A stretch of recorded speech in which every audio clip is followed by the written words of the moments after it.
I'm recording my homily for the 22nd Sunday in Ordinary Time. This is 2019. And so the gospel this weekend and the first reading as well was Jesus was talking about just the nature of humility. So the necessity of humility, and adversely how much we should try to avoid pride, right? So he uses the example of somebody coming to a wedding feast, and the person who's proud immediately assumes that they deserve better, right? That they should be at the head table, that they should be high. The person who's humble immediately assumes that they belong lower, and then if they're raised higher in that humility, they accept that recognition, right? So pride and humility. So I'm going to talk about both of those, pride and humility. So pride, there's a story I don't think I've ever shared in any of my homilies before, and it's when I was in kindergarten. So we had a kindergarten graduation, right? Kindergarten graduation. And before the graduation started, my teacher came up to me, pulled me aside and said, "I just want you to know, Peter, that you were a great student and I'm so proud of you," right? So I'm like, oh, great. What I didn't realize and what I couldn't read between the lines at that age was basically she was telling me that I was great, but I'm not going to get one of the awards that they were going to give out. So the graduation proceeds, she starts giving out awards, and then she's done. And I'm like, whoa, wait a minute, I'm a great student. How come I didn't get an award? So in front of everybody, I go up there and I ask for my award. Now, everybody's laughing, right? It's kindergartners, it's all cute. But it was a moment of pride because I thought I deserved better. My personal opinion did not reflect reality. I didn't have humility in that moment, right? Pride. What are the ways that you get tempted by pride? Because we all get tempted. Pride is kind of like the root and the center of all the other vices and all the other sins. Sin is basically us turning something in on ourselves and seeking and desiring something selfishly, right? So what is your temptation? Now, when I was a little older, I was a teenager at the time, and my dad came to pick us up from school, which normally is what my mom did. But my dad was there that one day, and he was, you know, those concrete stoppers for parking stalls, right? They sit up a little bit. Well, my dad was balancing on one and kind of dancing on it, and he was just having a great day. Well, I come out and I see my dad like dancing on this parking stopper thing, and then proceed to fall down. And I'm like so embarrassed. It's like, he's not my dad. I'm not going anywhere near him, right? Because my number one concern was not my dad. It was what are my friends gonna think? What are my friends gonna think? You know, here my dad's doing this. So it was pride. So there's two aspects of pride. There's two poles to pride. So the first is, which I can really relate to actually on many levels, because I was actually very shy growing up. It's insecurity. What are other people gonna think? What are they going to think if I say this? So because of that, I won't say anything, right? So we develop this insecurity. What are other people going to think? And so we begin to withdraw out of fear. So if you look at the root of pride, fear is often deeply rooted there, okay? So what are other people going to think? So we have this fear, this insecurity. Now, the opposite side of pride, which actually still finds fear to be the root, is where a person wants attention, craves attention because they feel like they now deserve the honor and the adulation and the adoration of other people, okay? Now, I know a lot of people would say, well, that's not me, but we do it in little ways when we seek attention, desire attention. So I did this too as a kid, right? There's times you want attention because you feel like I deserve it. We're thinking of ourselves. But there is a fear underneath that. There's this fear of not being, not being in relationship. And so we begin in a very disordered way, begin to seek relationship but not as brothers and sisters, but as kind of like, I'm above you all, right? So the guy who gets, 6-foot tires on his pickup truck and goes around blasting music or the people who are just trying to get attention, right? The root of that is pride. There's a temptation also in vanity to dress really immodestly. And I think that's actually becoming quite common today, is to dress really immodestly, to show off the body. The desire for attention, the desire to be admired or to say, wow, look at her, that kind of a thing. But the desire for it is rooted in pride. Now, and then the foundation of that is actually insecurity. Why does a person need that? Now, it's interesting because we often mistaken that for confidence. It's like, wow, look how confident that person is to be so, out there like that. It's not confidence, right? At least not in its purest form. It's not confidence. It's actually insecurity. Confidence is when we're doing something, but not just to get attention for ourselves. I mean, true confidence. Now, when I talk about pride, I'm not talking about that kind of pride when we talk about like, you have school pride. It's like we're proud of our school. Or I had some guests come by here on our parish grounds the other day, and they're like, wow, Father, you keep the grounds up really nice here. And it's like, I know, I work at it really hard. Just kidding. No, but we have people here who do. They try to take good care. There's people here, they love flowers, they love plants. So in terms of the grounds, people try to take care of them. So I'm not necessarily talking about that kind of pride. That's just being responsible and taking care of something. Okay. But the other kind of pride is just the desire to it's like competition. So competition is one of those signs that we know we're perhaps acting out of pride. And I don't mean sporting competition, but I mean this unhealthy desire for attention where we're competing with each other.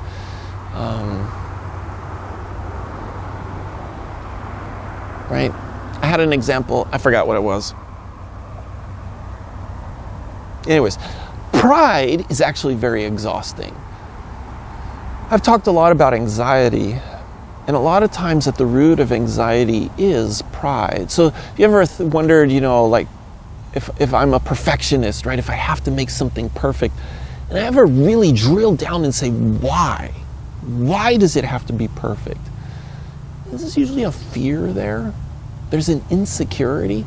So I want people to think that I could produce something really good so that their opinion of me is really high.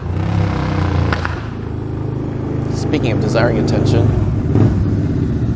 Okay. Just our neighbor on a motorcycle.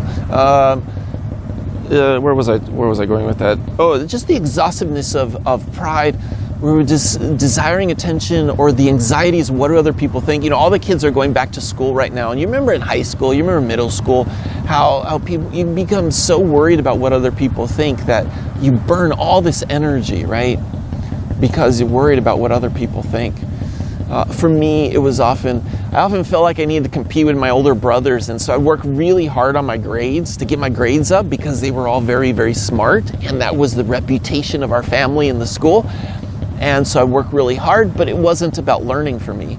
It was just about maintaining that adulation that they had, that my brothers earned, but I wanted to just keep up, right? So it's pride. It wasn't humility at all.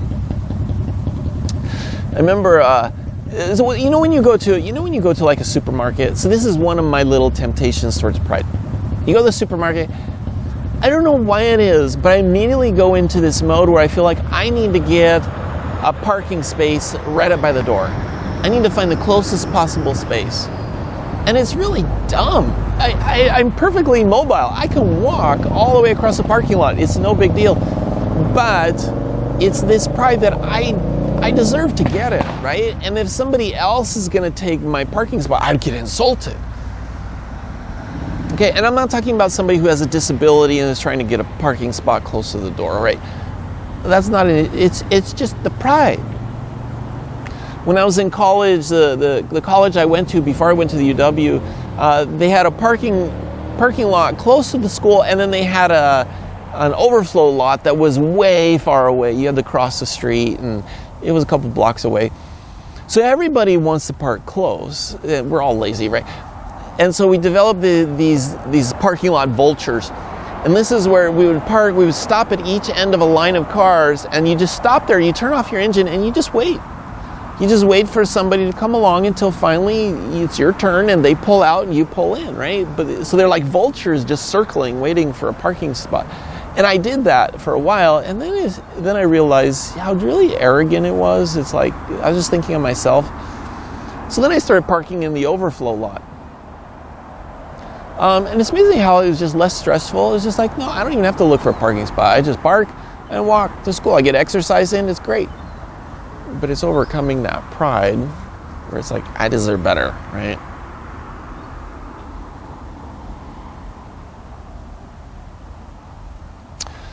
Some of the keys of humility. How do we know we're growing in humility? Our self-knowledge, our understanding of ourself is growing as well. Now, this is the opposite of pride, where it's like self-adulation. I'm concerned about my self-appearance, the opinion of others, right? But self-knowledge is different. This is where I understand what's going on in my heart. I understand why I'm doing what I'm doing. And that's really a key for humility. So when we go to confession, a lot of times I think, growing up, I know I did this too.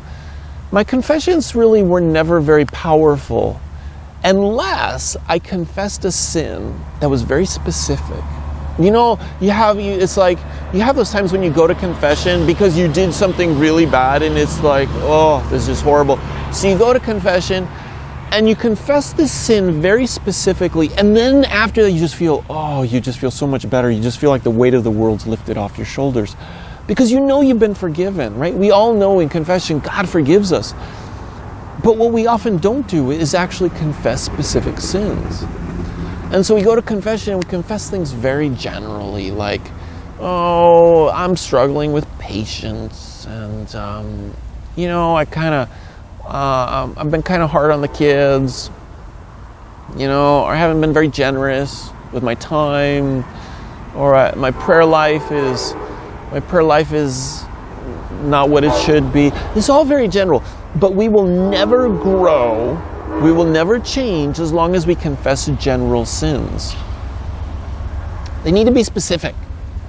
You don't have to tell the priest the whole story, right? But they should be specific. So for example, somebody says, well, I've been struggling with patience. So one of the things I respond when somebody says that, I says, well, give me an example. Because I want something specific, because once it gets specific, then a person can go deeper as to why they did what they did, or why they were feeling what they were feeling, right? So, I'm struggling with patience with the kids. So give me something specific. Well, you say, one of my kids, he's just pushing my buttons. He knows how to push my buttons. He's mad at me because I'm not letting him do something that he wants to do, right? He wants to take driver's ed and I'm not letting him do it. And so he's pushing my buttons. Well, I'm really getting frustrated with him. And I'm actually becoming resentful of him. And so I just lash out at him for no reason now. It's like a form of revenge. Okay, I just gave you an imaginary, obviously I don't have a teenage son, right? I just gave you an imaginary scenario, but I gave you something more specific, because if you look at the lineage of that confession of impatience, there's actually several sins in there. You could say, you know what? I'm overcome by my pride because I'm not being more humble with my teenage son. I'm not dealing with the situation very well. I'm allowing his resentment to form into my resentment, and so I can confess now the resentment and anger, the desire for revenge in subtle ways. So does that make sense? By becoming more specific, by confessing an actual sin, things that actually happened, thoughts I actually had, it becomes that much more easier to change and to grow. So I can say, oh, I can pray about this. I need to pray about my relationship with my son, as opposed to just praying about some general thing about patience. People often will confess, impatience on the freeway, but we often don't confess is often the root of that. It's like frustrations in the home, stress in the home, stress at work, things aren't just going well, I have money troubles. So the freeway thing just becomes the vent. That just becomes where we take it out on some anonymous person, right? We just looked for an excuse to let it all out, like a volcano, right? An emotional volcano. But that wasn't the root of it. And so once we know the root of it, then you say, okay, Lord, I need to pray to surrender my finances over to you so I'm not carrying all that stress all the time. Greater self-knowledge creates humility. You say, okay. Now, humility is when my feet are on the ground. So the word humility means the earth. I'm touching the ground. In other words, I know who I am. I'm not thinking I should be somebody greater, and I'm not thinking I'm somebody less. I know who I am, because I can give that to Jesus. I can give that to Jesus. I can give that to my spouse, to my kids, whoever is in my life. I can give that to them, right? Okay. So that's actually very beautiful when you think about it. The litany of humility.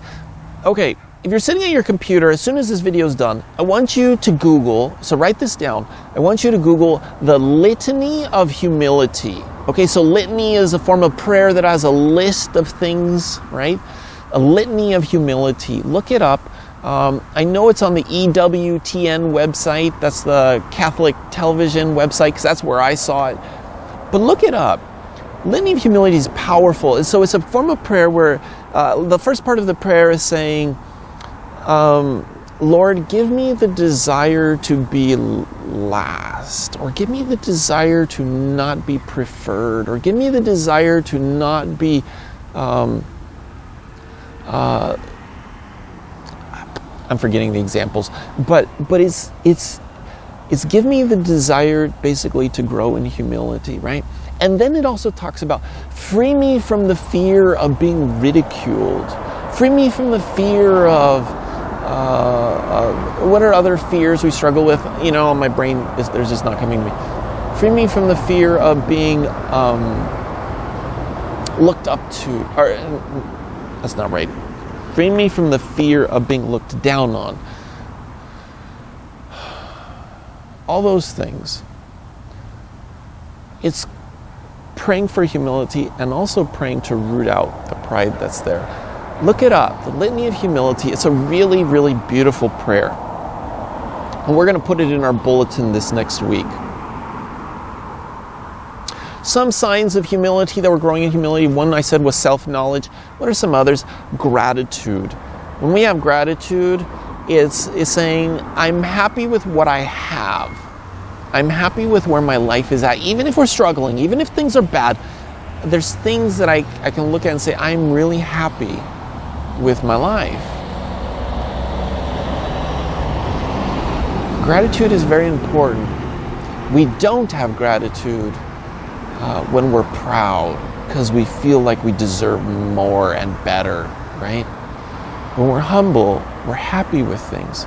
And so you can see right away that when somebody's humble, they're actually much more at peace with themselves and their life. Okay. Gratitude is very important. The other is the ability to say, I am sorry. The ability to say, I am sorry.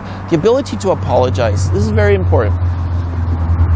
When you were growing up in your family, did your parents say that they were sorry? Did they apologize to each other? Did they apologize to the kids when they made a mistake? They used a 4-letter word. Did they apologize for that? Do we say we're sorry, right?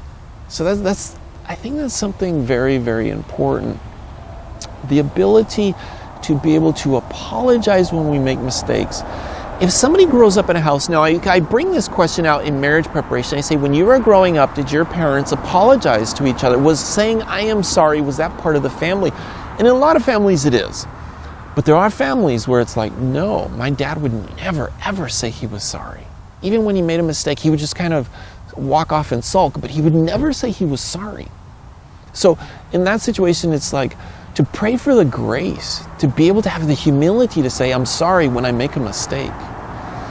And even sometimes, even when I didn't make the mistake, just so I could be the bridge builder. I can help reform that bridge to build the bridge again. All right, the office is going to be opening up soon and there's people coming, and I don't think the office is open yet. So anyways, I'll hurry here. My last thing I wanted to say, so I wanted to bring up a personal thing that's happening in our archdiocese here in Seattle. So I think it was in the news, it's in the Catholic news. There was a gentleman in Seattle who he had cancer, it was advanced cancer. He made a decision that he was going to take his life using physician-assisted suicide. Right? Physician-assisted suicide, okay, the train, just a second. One more time. Physician-assisted suicide here basically means a doctor gives the person a bunch of pills, they go home, they take these pills, and they die, right? So that's generally what it comes down to. So he made the decision, he's going to do that.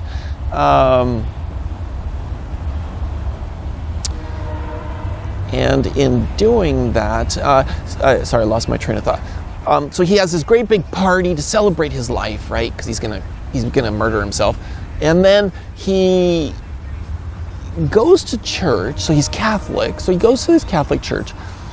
Well, the priest who's there is a visiting priest. Well, he hears this man has very advanced cancer. He's dying. So he invites him up, and they make this big deal, this big blessing over him. The whole parish is around him blessing. And it seems very compassionate, very loving. What the priest didn't know was that he was getting ready to basically take his life, right? So it looked like it was a blessing of him getting ready to take his life. Well, there was a reporter there, an Associated Press reporter, who took pictures, who wrote a big article about just how warm and loving and compassionate all these people were, who were surrounding him and loving him as he gets ready to take his life. In other words, this decision to commit suicide was the most loving thing in the world. I want to talk about this only from the perspective of our topic today. I could talk about this topic more in depth later. Was it really love? So what's at the heart of humility is love. What's at the heart of pride is fear. Why did he commit suicide?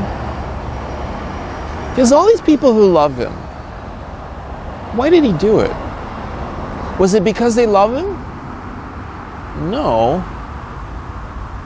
It's because he was afraid, right? Now, so he may say, well, I just didn't want to be a burden on others. Is that humility or is that pride? So you say one of the attributes of someone who's humble is their willingness to accept help. Their willingness to receive help. But we're so independent as Americans, right? We don't want to be a burden on anybody. That's pride. Because I think at the root of this is pride. It's fear. But there's pride there. I won't be a burden on anybody, right? There's no point. But really it's fear also of suffering.